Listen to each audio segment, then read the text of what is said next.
بسم اللہ الرحمن الرحیم الحمد للہ وکفا وسلام علی عبادہ الذین اصطفى اما بعد۔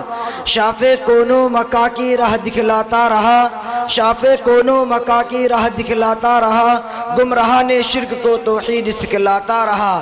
پرچم اسلام ابر درخشاں کے روپ میں بدگدوں کی چار دیواری پر لہراتا رہا۔ اس گلی میں عصر حاضر کا فقیر بے مثال سنت خیر الورا کے زمزمے گاتا رہا۔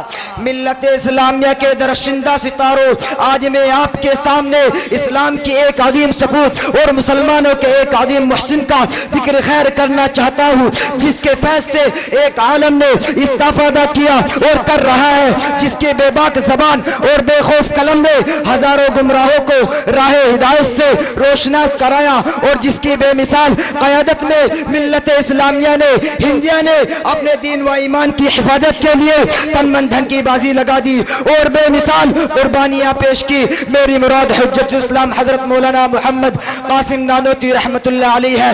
ملت اسلامیہ کے دھڑکتے دلوں، یہ وہی مجاہد جلیل ہے کہ جنہوں نے باطل کو مٹانے اور اسلام کا پرچم لہرانے کے لیے تن من دھن کی بازی لگا دی۔ حکومت برطانیہ نے ہندوستان پر غاصبانہ سکہ جمایا، اسلام کو مٹا کر عیسائیت کی تبلیغ شروع کی، ظلم و ستم کے پہاڑ توڑے گئے، کئی لاکھ مسلمانوں کو شہید کر دیا گیا، جن کے گھروں میں ہاتھی جھومتے تھے پھوٹا کٹورا لے کر در در کی بھیک مانگنے پر مجبور ہو گئے۔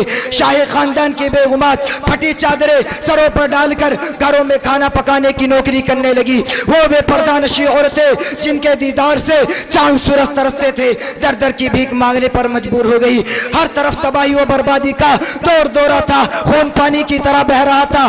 گلی کوچوں میں لاشیں اس طرح پڑی تھی کہ درندے اور پرندے دن دہاڑے نوچتے اور کھسٹتے تھے۔ مسلمانوں کو خنزیروں کی کھالوں میں بند کیا جاتا تھا تو ہندوؤں کے منہ میں گائے کا گوشت ٹھوسا جاتا تھا۔ الغرض پوری داستان خون سے لبریز ہے۔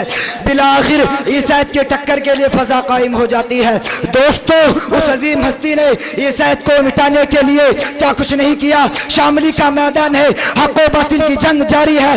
آپ میدان جنگ کے ایک کونے میں جا کر بیٹھ جاتے ہیں۔ حکومت برطانیہ کا ایک پٹھو موقع پا کر آپ کے پاس آتا ہے اور کہتا ہے، قاسم تم نے بہت سر ابھارا ہے، میری چمکتی ہوئی تلوار اب تمہاری خبر لے گی۔